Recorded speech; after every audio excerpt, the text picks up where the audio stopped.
All right, let's get the show on the road.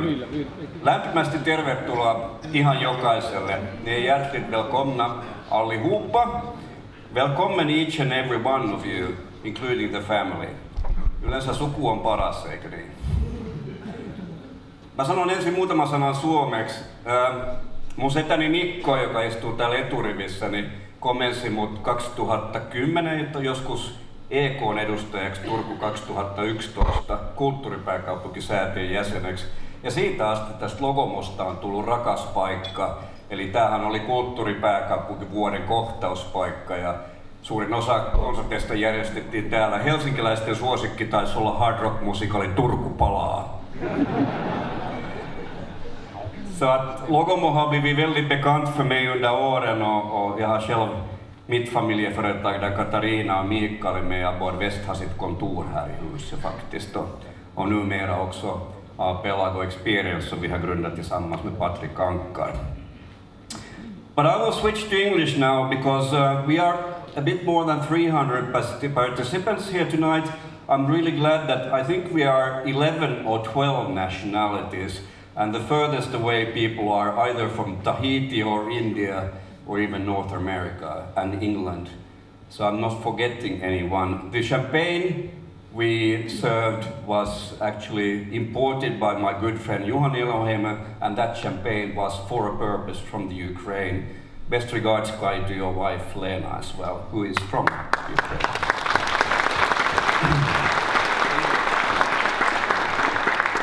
My favorite pop or rock star has always been Paul McCartney, nowadays known as Sir Paul McCartney, who happened to be one of the founding members of a certain band called the Beatles, who just this Thursday released their latest song, Now and Then.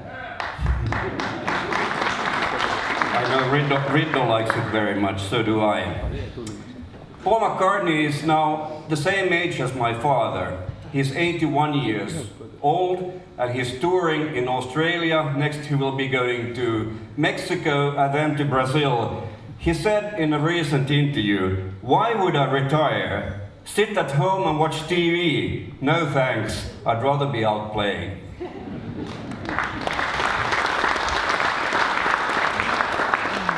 You in the audience are all schoolmates from Katedralskolan I Åbo and my college mates, including the MENSS brothers, Manliga Ekonomas Nudistiska Simsällskap, from Åbo Akademi, and last night we had a wonderful pizza dinner. Thank you brothers for joining us from this cause. Hur gick det? Att simma känns, färnet bränns, mens. And of course, very importantly here, many of my old friends from different walks of life, my family members, my dear children, and my wife, and of course the keynote speakers and our moderator. And I forgot to mention, I think Lady Mayor of Turku is here somewhere. Minna, there she is, in nahkatakki as she should. Very good. I'd also like to thank initially my music teacher, the guy who probably is the most patient man on earth. So I started playing the guitar 2.5 years ago, and Kim Engblom, who is mixing, the sound engineer, said, "Sorry, but I can't teach you anything, either football or guitar. Talk to my brother," and Janne Engblom agreed to be the teacher. Thank you so much, Janne. I also have my favorite artist, Johanna Oras here. Where is Johanna? And she has a company called Gallery Design with their products in the gallery. Kallari on siis galleriassa. The project started in 2021 when I got, against all odds, some of my family members to join the band. I will introduce them later. And some friends from the archipelago town of Pargas, some old school friends, and so on. And the band is called Sir Sly Tim Experience. I'll see if I get drunk enough tonight, so I will tell you why that name was founded. But I won't tell you now. So it will remain a mystery.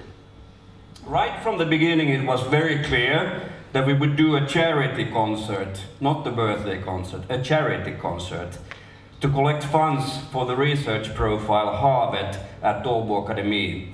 Annette and I founded our private stipendia fund, I guess it's called foundation, in 2022, and we put a little sum, 20,000 euros, into that foundation last year, and I think tonight the sum is up to 75,000, and the intention is that for next year Åbo Akademi will, through Stiftelsen for Åbo Akademi, receive 200,000 euros. So I thank each and every one of you for the kind contribution.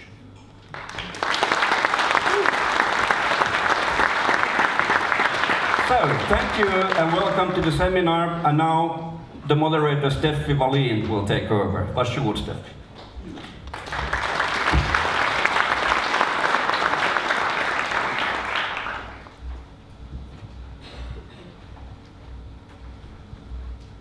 Inte mycket. Den här då? Ja. Bra, det fanns ju alternativ så. All right, thank you very much, Timo. We have agreed that the common language tonight, or this afternoon, it's not tonight yet, it's going to be night at some point, is English. It could have been also Nagu dialect, but we agree that it's maybe better this time with English.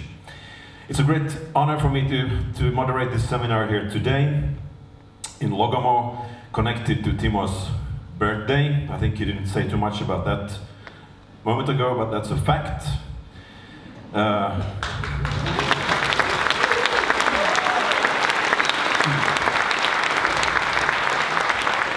Sorry, Timo, to ruin your party, but that is a fact. We will soon hear three presentations, and I'm sure each of them will give us a huge portion of food for thoughts. You know, for several years, government funding in Finland to the universities has partly been channeled via so-called profiling areas.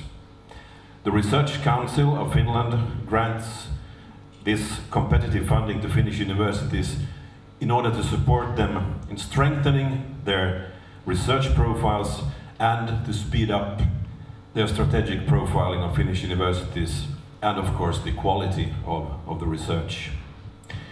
Åbo Akademi University has 4 such strategic research profiles, also aimed at inspiring actions towards societal impact and dialogue. And the 4 profiling areas are technologies for a sustainable future, focusing on chemical engineering and material aspects in the bioeconomy. The second one is solutions for health, focusing on bioimaging, functional materials, health economics, IT in health, and targeted therapies and diagnostics. The third one is minority research, interdisciplinary research on the complexities involved in production and construction of minority positions, identities and rights. And of course, last but not least, the C, towards a living lab for marine and maritime research, society, nature and technology. And as you can figure out, the C is the center for our attention here today, headed by Professor Nina Tynkkynen. Are you here? Okay. The mission of this profiling area is to find scientific-based solutions to our wicked problems in order to enable coexistence between marine and maritime life and the modern society that promotes sustainable growth in the Baltic Sea and in the northern parts of the maritime area. This very profile works across the research areas environmental and marine biology, public administration and industrial management, and in close cooperation with government, with different institutions, policymakers, the maritime industry, research institutes, NGOs, private companies and donors, in a living lab framework, and is also a collaborative effort with the University of Turku, Turun yliopisto. Åbo Akademi Foundation Stiftelsen för Åbo Akademi that I represent has a long-standing support to marine biology at Åbo Akademi, including financing for a professorship and several research positions in the field, the Husö Biological Station at the Åland Islands, and much more. It's an integral part of this profiling area at the Åbo Akademi University. Also, one of the new centers of excellence in the research at the Åbo Akademi University, which will start their research work next year, and which are financed by the Åbo Akademi Foundation, is placed in this field. The Center of Excellence, SOS, Center for Sustainable Ocean Science, with Professor Anna Törnros-Remes as its director. And talking about Anna, who will be our first speaker here today. Anna Törnros-Remes is an associate professor at Environmental and Marine Biology at the Sea and the Sea at Åbo Akademi. After receiving her PhD in 2014, she worked as a postdoc within various EU projects and as a guest research at the Center for Ocean Life at the Technical University of Denmark. But fortunately enough for all of us, she returned to Åbo in 2018 to a tenure-track research position with a mission to develop the newly founded interdisciplinary research profile, the Sea at the Åbo Akademi University. The efforts and methodologies developed within the Sea will now be strengthened and advanced through the new Åbo Akademi University Foundation funded Center of Excellence in Sustainable Ocean Science for 2024 to 2028, that Anna leads together with Professor Nina Tynkkynen. Anna lives in Åbo with her family, and during summers at their second home in, guess what, the Archipelago, but it's the Vasa Archipelago. Anna, the floor is yours.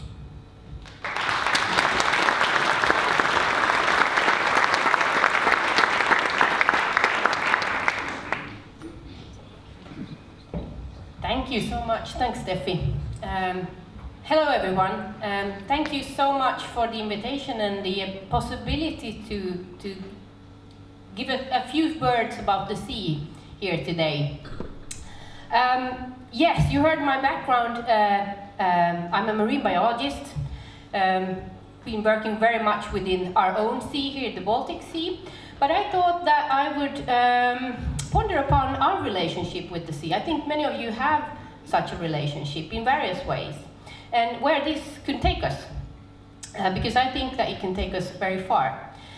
It takes us very far in terms of it connects us in our daily life, in our world. Here in Finland, in the Baltic Sea, it connects us to the rest of the world, actually. It is the way we get our things that we purchase online brought back to us. It's the way we can travel to the end of the world. We can sail in many ways. And why is that? Well, you can see it here. It's a blue world. It's a blue planet. The planet consists of 71% of water. 96.5% of this is in the oceans. So we need to take care of it, right? It's also a relationship that takes us far because we need it for our well-being. The sea and its ecosystems, it provides us with the resources, such as food, medicines, the energy that we need for the future. It regulates the nutrients, the oxygen, and the water cycles. It protects us, and it provides us with our home, actually, here on Earth. Without the sea and its capacity to store, for example, the energy from the sun, we would have boiled away ages ago. So the sea and its living creatures, the environments underneath the surface, the habitats, they keep us safe from storms, for example, that are only increasing with climate change. It's our airbags and our safety nets. It's also a relationship that unites us here, I think, today. It brought us here today. Or actually Timo did, but I would argue it's a little bit about the sea as well. It's about the Archipelago Sea here that doesn't do well. The Baltic Sea is also very much in danger and in challenge. Well, frankly, it is actually about all the seas on our planet. And precisely the life in our seas. That is not doing very well. And I can't go from this stage without telling you a little bit about that as well. I think many of you know, we have all seen it. We have algal mats, algae that is congregating on the surfaces. We can't go and bathe in the summer. We have dwindling fish stocks. We're talking about what kind of fish can we eat from our sea in the future. We have oxygen depletion in the sea. Our sea is simply sick. And the situation is getting worse. We have climate change that is affecting it already, and it will affect this area particularly harsh over the coming years. We are struggling still with eutrophication, excess nutrients in the water, and we have a plethora of other stressors that we humans, all of us, are putting on the sea with our activities. We are, for example, changing our beloved, highly productive ecosystems and habitats, such as the bladderwrack. I think many of you have seen it come and go. It's been away for many years. It's coming back now, thanks to what we are also, the efforts that we put into our sea. But we're changing it into something that is not so species-rich and diverse anymore. Doesn't look very nice to live in. It's not for the creatures that we need. Also, we're turning some of our forests of the sea. These are our forests that are capable of so much. Our seagrass beds, from structurally very complex systems, functioning extremely well, providing a way for us to naturally store the carbon that we are accessing, producing to our atmospheres. It stores it away naturally for free. We're turning it into this barren, toxic land, which is not nice to be in either. So what can we do? Well, all of us, we need to work together in order to make this a more sustainable way of life, where we're looking at how we can decrease our impact in our seas. It goes within everyday life, but also how can we decrease our footprints in our work life or workplaces, in our companies. We need to restore and protect the marine life. How can we do that in the way we live? We need to learn to include the knowledges, not only from the science side, but also from all the type of knowledge that's out there in society today. It's complementary, it's valuable knowledge. And try to find solutions that to these sort of wicked problems, as we call them. This is something we already heard something about already from Steffi. We have taken this as our pride and sort of way forward at Åbo Akademi within the sea. And we are working across the disciplines of marine biology, public administration, law, and industrial economy that we will hear about a little bit later as well from our next speaker. We are working in this type of living lab where we are inviting all of you as well into the discussion. Bring in your knowledge to discuss and sort of start to talk about these problems and how we can find solutions to it. We are very, very happy that we can take the next step with the foundation of Åbo Akademi now, with the Center of Excellence for Sustainable Ocean Science. And from this, I wanted you to sort of bring you back to where I started, because I'm extremely happy to be part of this now. But it can take us, these relationships can take us on journeys, and that's definitely what my part has been here, or my story is. It's always been about the sea for me. The minute I learned to swim and dare to put my head underneath the surface to see the ecosystems and see the life on the seafloor. It took me to Åbo Akademi. Åbo Akademi, who is the only university in Finland that allows or gives out a grade in marine biology, and you can graduate in marine biology from it. It's allowed me to turn my interest and relationship throughout the years into a passion that I can now work with still and have the possibility to do something bigger with at Åbo Akademi. So thank you very much for that. It's also, I mean, this would not be standing just like here because of our effort in getting research money from elsewhere, but very much from the foundations and from the people that dares to go with us on this journey. So thank you very much, Timo and Annette, for your contributions to this, and all of you as well. Thank you for allowing us to work with you to find these solutions to our problems and challenges. So the journey has also taken us into very far places. I started off by saying it can take us far. It's taken us, and I think now we can rise at Åbo Akademi with our new center to very many new places, such as the Arctic, where we are now doing a lot of work. We can take our knowledge here from the Baltic Sea and from our playground here, and we can translate our knowledge and help out with the really big questions out in the Arctic and Antarctic, for example. But since this is a music event, I cannot walk out of this stage before introducing the rock stars of our seas, the critters that I work with on a daily basis. Here you see some of these. This is the crustacean called Saduria entomon skorv in Swedish, if you know. You can find it all over the seafloor. It eats a lot. So it is these small things, small tiny organisms that are really the heroes of our seas. And I was awed when I actually first time heard some of these the sounds here, and I see if I can get it to play here, because they sound not necessarily these crustaceans, but the seafloor sounds fantastic, and there's a lot of.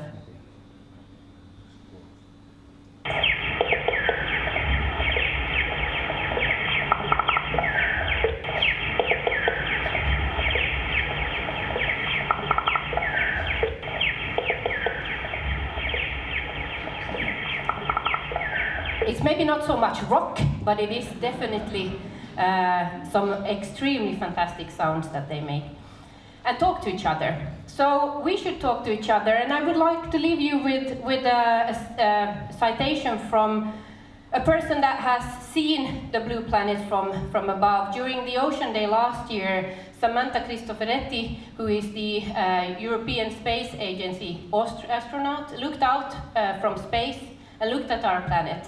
Our planet's oceans, immense beauty and a largely still unexplored frontier, teeming with life, home to much of Earth's biodiversity, Earthlings, or dear friends and guests here at Logomo today. Let's do all we can to protect and restore our oceans and ecosystems.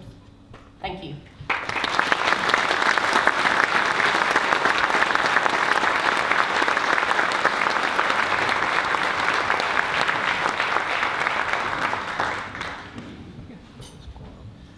Thank you very much, Anna, for your interesting and smooth presentation. I think we could say that it went like in Strömsö. And you know why? Because your summer place is located somewhere, some 100 meters from Strömsö. You know the place where the cozy lifestyle program is being recorded, where they make apple pies out of car batteries. Well, they could do it at least. So that's why. Thank you very much. All right, our next speaker is Kim Wikström. He's a professor in industrial management at the Åbo Akademi University. Before returning to academia in 1992, he worked in engineering and construction companies within energy and marine projects. He has been visiting professor at Stanford University, United States of America, St. Petersburg State University in Russia, and the Tallinn Technical University in Estonia. Also visiting scholar at Norwegian University of Technology and the Linköping University in Sweden, globetrotter. But now he's back here because he has founded the strategic research area The Sea at Åbo Akademi University, and his research team focused on sustainable energy and logistics solutions, including seaborne logistics and shipbuilding. He's also the co-founder of the PBI Foundation and PBI Research Institute. It's a university-based spin-off, and is collaborating with the cities and municipalities around the Turku archipelago to create a more sustainable living environment. And guess what? He also lives part-time on an island in the Åbo archipelago with his family. But now he will soon be on stage. Kim, the floor is yours.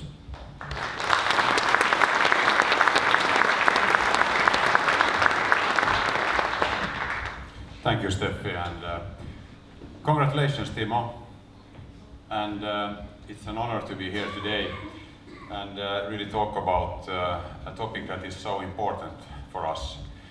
There may be some expectations, of course, that Anna and I is somehow acting as warm-up for the actual gig, for the concert and so on. And I mean, we started with sea who is dying, and now I'm going to talk about cargo ships and shipbuilding. So I don't know how much you are getting enthusiasm about that, but let's see how it goes. So great. So the archipelago, of course, it's a very important part for Finland and the sustainability. It has always been, and it's very interesting to follow the history of the archipelago and see how they've always been able to cope with changing environments, both in geopolitical situations and so on. And it has always been much larger than it is actually as an area. It is really the gate to the world, and now as we have these problems with the sea and so on, it has also become extremely important for Finland, also in a larger context, which I will try to open up a little bit during my presentation here. So we know that Finland is always characterized as an island, and now, of course, with the geopolitical situation, it is even more an island today. We are fully dependent on sea freights in and out from the country, and we also have more and more activities going on around in the archipelago. And this is, of course, a very important and good thing as such, but at the same time, we have to consider this human-nature relationship, which Anna was already considering. The sea is not doing very well, and we have to take actions on that. Marine biologists in our profile area, they are telling us about the problem, that give instructions, because we are the guys in industrial engineering management who are causing the stress, because we bring all these technical solutions. So therefore, it's very important to have an interplay and try to minimize the impact on the archipelago. And now when we are talking about the green transition, it's very important to understand that large part of the green transformation is fully dependent on the future infrastructure investments we will do in ports, in roads, in smart cities, in shipping, etc. So therefore it's very important also to see that this area and how does it impact on the sustainability of Finland, for example. I will just come back to that. Let's see if I can get stuck. Now I probably need Timo here. It's your computers. Yeah, if you could do a small intro here. So.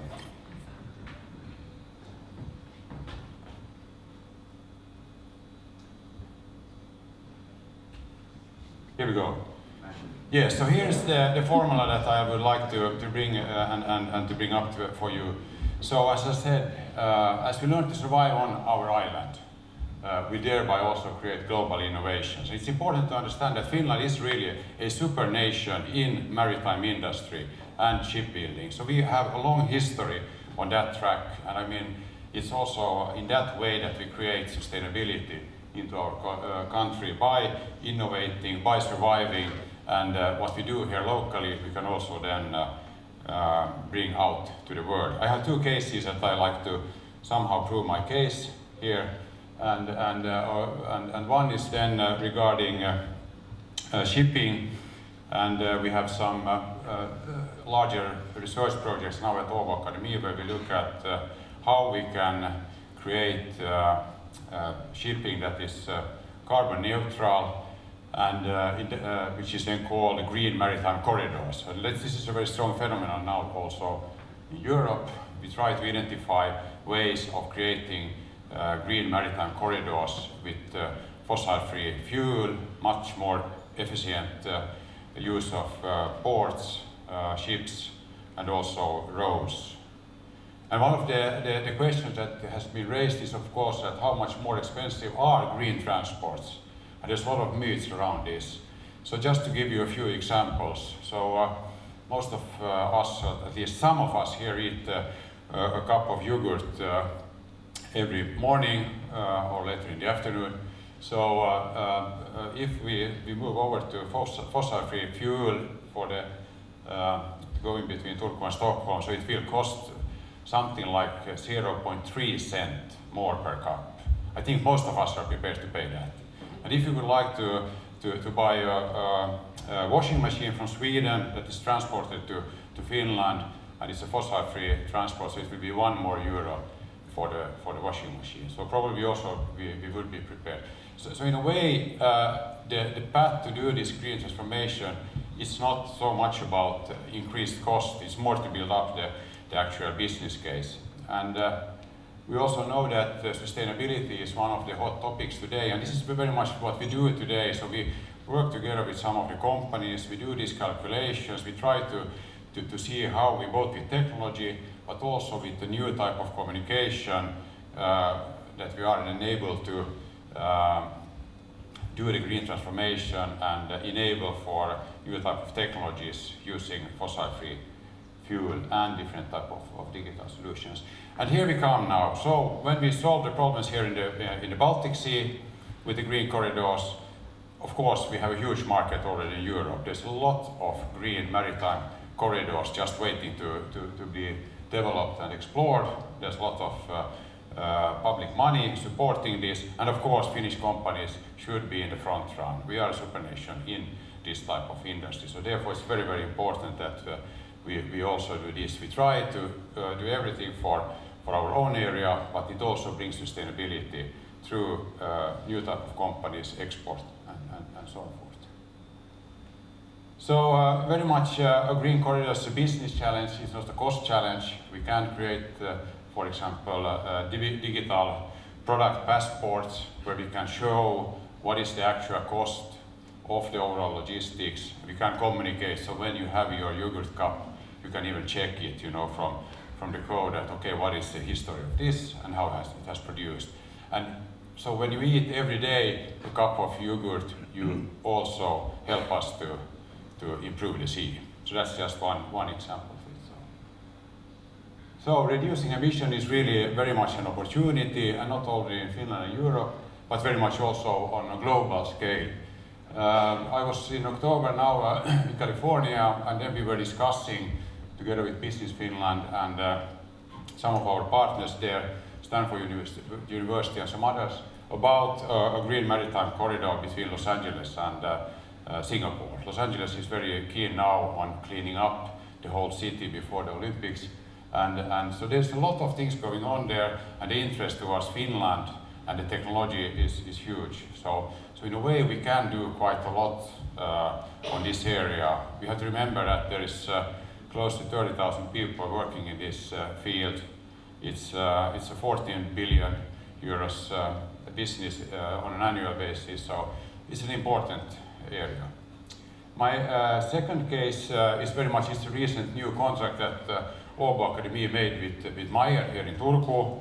It's a very nice, good partnership. They will donate a professorship and 2 doctoral student positions. And before I go into about the details, so this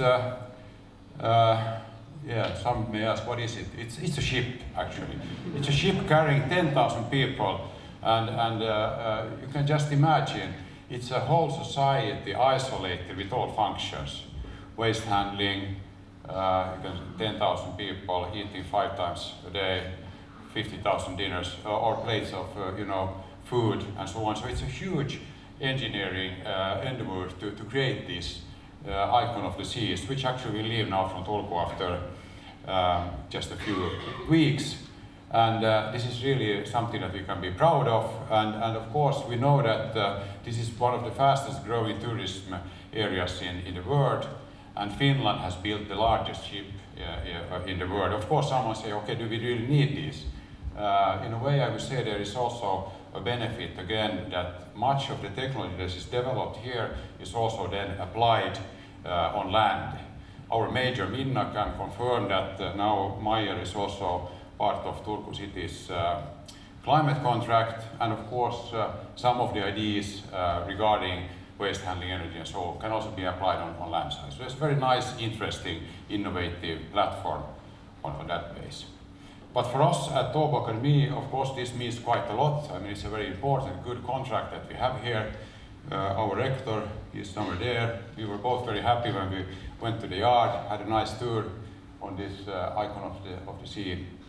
And what we're actually going to do is, of course, to support them in the vision that they have, that 2035 there's a carbon neutral ship and also shipbuilding. So the yard is also doing efforts in order to improve their processes so that it's not negatively impacting the environment. So it's both the building of the process and the actual ship, which is. And of course, from Åbo Akademi side, we have our 100-year-old engineering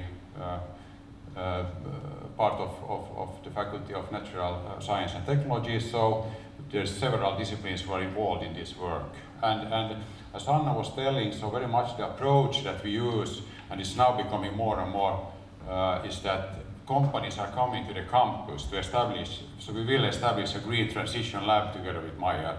And I think this is also an example of how we can have, from rigid research, we also do very much also then impact, and we try to implement these ideas. This is the only way how we can speed up and accelerate the process of green transformation, because there is, of course, a need to act fast.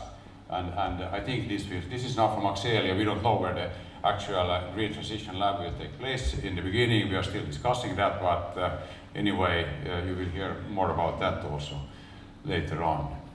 So, for my part, I have one question to all of you, and you can shout then either yes or no. Are you prepared to pay 0.3 cent more for your next yogurt cup?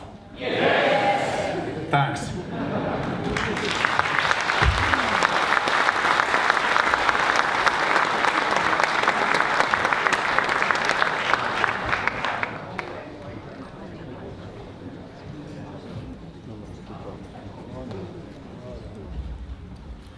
Thank you, Kim. Thank you also for the audience. You sounded like the parliament in North Korea. Only one opinion. It was a yes. All right. I think in the recent years we've been used to the fact that everybody is not able to participate in meetings, conferences live. Some of them might participate from somewhere else, remotely. And this party is no exception, because our next speaker is somewhere very far away on the 7 seas, or at least on one of them. Markus Mustelin. And when I asked him how he would like to be presented today, he preferred this. He will tell us about his and Jolle Blessar's rowing competition across the Atlantic, and how they simultaneously worked to save the Baltic Sea. Won his class in the 2021 Atlantic Challenge rowing competition, business leaders and speakers, and he has also raced around the world 3 times. Outdoor enthusiast is he also, with a passion for saving the Baltic Sea. Hopefully, he's not live, he's recorded this before, we wanted to be sure to get him. Hello everybody. And he's now here. Thank you, Timo, for inviting me to your Archipelago Sea concert. The picture doesn't show clearly. Do you want me to sing in between? No. While we wait for the picture, I must tell you a story. My mother, who's here, knew that I really wasn't that good a singer, but when I was 5 years old, I really wanted to enter into Hämähäkki laulukilpailu on Finnish TV. And she said that it might be a good idea, but maybe not this time. Well, mother, today you can't stop me from singing.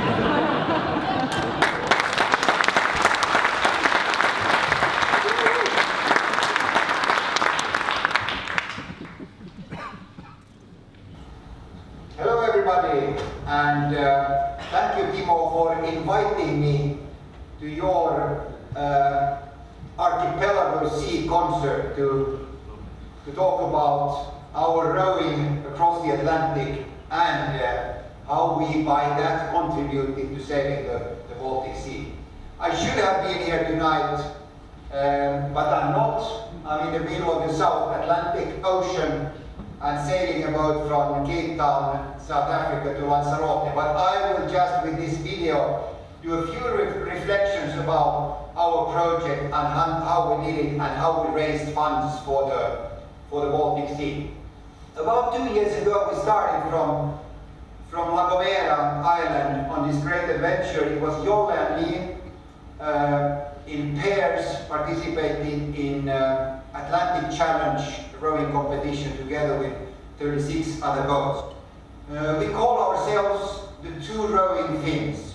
Jolle, who is a marketing guy, thought that it was good to have a simple and good descriptive name for the team. So we were the two rowing Finns. A couple of years ago, before we actually got to start, I asked him about, after the Sulkava rowing race, we sat in the sauna and discussed about coming adventures, and I thought maybe we could do something. This is fantastic, the Sulkava rowing race, but could we do something a little bit bigger? And Jolle said, yes, I have an idea. We can row the Saimaa Lake District from the north to south. It's 350 kilometers. It's a good adventure. I said, yes, we are going to do that as well. And then we are going to row over the Atlantic. And Jolle said, yeah, you might be doing that, but not with me. I think I'm going to do it, you're wrong. Go to the doctor, by the way. This is not a good idea. I knew that it took a little bit of time, and it's going to take a little bit of time to make Jolle understand that this was a good idea. So it took a couple of years to talk him into this. But here we are, just a few days before the start. One reason was that ocean calling. We wanted to go back to the ocean. We have the background of sailing together in what used to be called the Whitbread Round the World race. We were sailing in the same team, Jolle and I. We had been working together for 12 years, and we thought it was now a perfect time for a good adventure. So the ocean calls, okay, there was a fact that maybe the best before date was also, I was 61 when this started, and Jolle was 56, so maybe it was a good timing also to do it. And there was the competition. It was always exciting to go out there and see how we could prepare and how we could compete in this race. The other reason, which we didn't think too much about before the start, was actually inspired. We didn't realize that by the media we got and with the social media that we got, we also inspired a lot of young people to follow us. I don't know why, but apparently it was something excitement with this, because by the end of the race we had 36,000 followers on TikTok. And we did a lot of small video updates like this.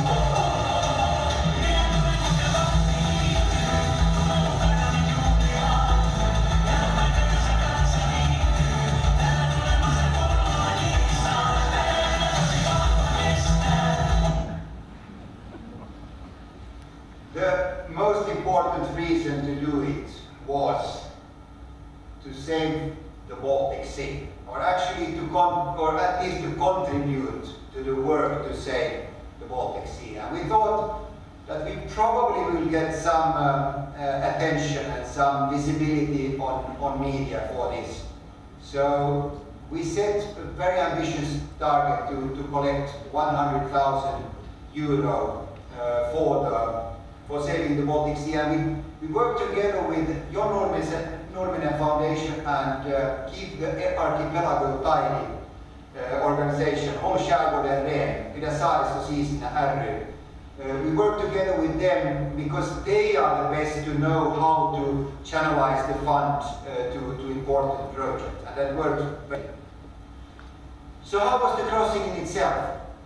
It was tough, and it was a shock for the body when we started from Logomo. We rode in 2-hour shifts and had 2 hours off, 24/7 for 41 days. That means that the longest consecutive sleeping time was about 1 hour and 20 minutes, 1 hour and 30 minutes at the most. So it was a shock for the body actually to get into it, and it was tough, especially the first half of the race was really tough, of how to get the body to accept the hard physical work, and especially the sleep deprivation that we were suffering from. Was it scary? Not after a while, because we started to trust the boats very much, and we had never really bad weather. We had dark nights with heavy weather, with big waves, with crossing waves, but we had never bad weather, so it was good. And of course, the experience to be there alone on the ocean was absolutely fantastic. With no internet, the everyday life, hard work, yes, but you were eating a lot, working hard, and being a VIP guest on the ocean. You saw the sea life, the bird life, you saw the fantastic changes of the ocean from hour to hour and from day to day. It was really a great experience. We were rowing all the time, but we kept Christmas holiday for 5 minutes. And we produced a video that looks like this. Okay, Rudolf, are you ready? Yes. Okay, good. Hey, hello, and all the best here for the middle of the Atlantic Ocean. 2 rowing fins. Thank you for following us. Thank you for donating to saving the Baltic Sea. And Merry Christmas. You're a reindeer. I'm supposed to be a reindeer. Yes. I want to be a panther. All right. That was a Christmas holiday for 5 minutes. The rest of the time, either of us was rowing all the time. We managed to get to Antigua in 41 days, 11 hours and 14 minutes, and obviously it was a great relief to be there, and the family was there, both Jolle's family and my family, and it was great to see them, great that the adventure was over. But obviously it was in the last 2 or 3 days of rowing, it was a little bit of nostalgic as well, because we knew that this great adventure would be soon over. It was an emotional finish. We started, Jolle and I, as good friends. We finished the race as very, very good friends. We had some reflections on the race, because you had some time to think about it. This was just, by the way, before the race, and this was after the race. So something had happened during these 41 days as well. But going back to the real topic of today, how did it work to connect, to combine a commercially sponsored project with a charities project, and working together with organizations that were collecting funds for saving the seas? I would say it worked really, really good. And I would conclude by saying that it was a win-win-win-win. And let me explain. First, for the commercial partners, I'll take an example. Fazer confectionery company worked together with us, and they say, we wanted to work with you because you had a very clear strategy regarding your charity, regarding your ambition to save the Baltic Sea, and that was really matching very much the Fazer's way to look at the same thing. Aktia Bank was the main sponsor for the project. They told, supported by you guys, we can communicate our environmental strategy in a much clearer way, both to our employees and to our customers. So the sponsoring companies were happy because we facilitated their ambition to communicate their way to support the sea. That was the company. Then for the private persons that through our social media followers and other that as private persons contributed to the collecting fundraising, they got first a good adventure to follow, we hope, by day, and secondly gave a voice to them as well, and by that we could help them in an easy way. By the way, for all of you guys, go in on the John Nurminen Foundation, their website, and have a look. There are 10 very easy to follow small hints on what you can do as a private person to save the Baltic Sea and save the waterways. You don't need to take all the 10, but pick a few ones of these 10 small hints, and they are very easy day-to-day things. For the rowers, for 2 rowing Finns, obviously it was a win for us as well, because they helped us to get the whole project sponsored and made it possible to do the whole project. And finally, we believe that also the Baltic Sea and John Nurminen Foundation, Katedralskolan I Åbo were winners on this. When we, by the end of the race, when we closed it up, we could say that we had got 100,000 together. It was not an easy go, but we actually reached our targets. So we were really happy for this. Thank you very much, everybody, and have a fantastic rest of the event today. Bye.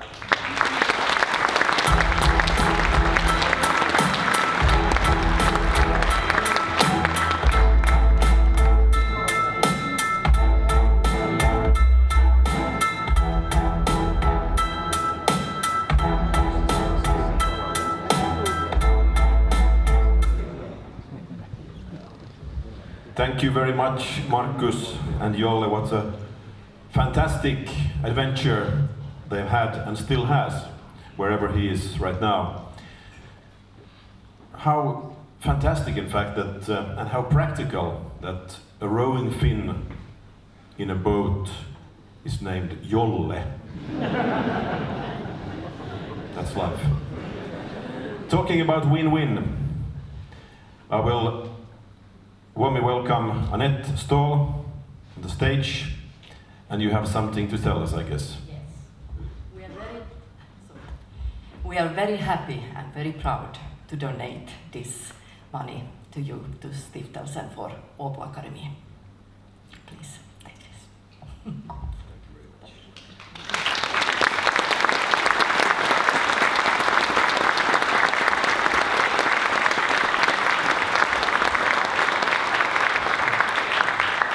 Thank you very much, Annette and Timo, for this donation. And I'm also glad to tell you the sum, the donation is worth 200,000 euros.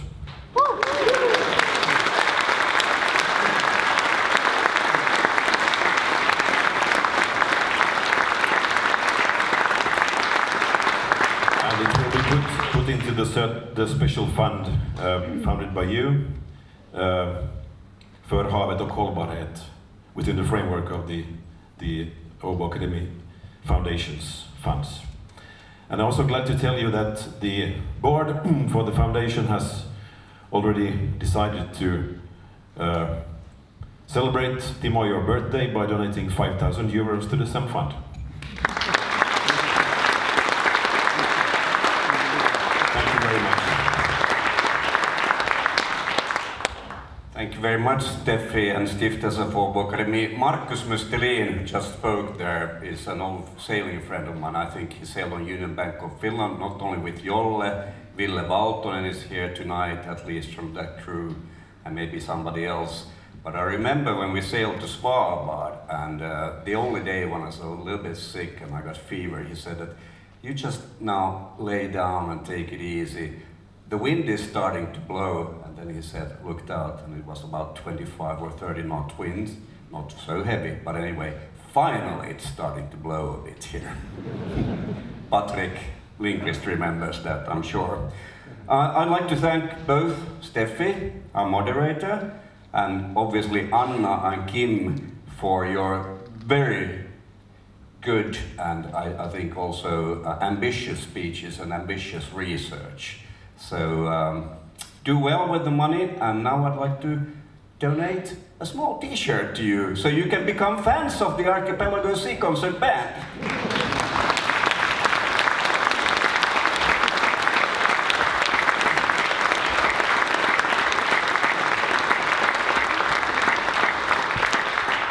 And now we'll have a short break. If you want to go to the toilet or you want to go to the bar, you're free to do it, but we will start playing rock here at 4 o'clock sharp.